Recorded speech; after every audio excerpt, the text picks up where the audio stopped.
I've always liked the look of stitching on cards, for die cards and hearts like you see here and stuff like that. And I've always shied away from it, mainly because adding even temporary glue to hold things in place, especially when you're doing something sort of difficult to manage like the one here, having all the hearts managed in a certain way while you're working with the um, sewing machine, it's always a little bit complicated. And even if you add something like temporary adhesive, there is a chance that your thread will get caught in it, or you will have to arrange the temporary adhesive somewhere else, just so that it stays out of your path of sewing and everything. Guess what?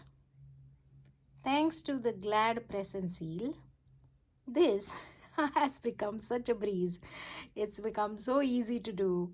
For a full tutorial on how I used it to hold my pieces in place while I was working with the sewing machine, go check out my YouTube video.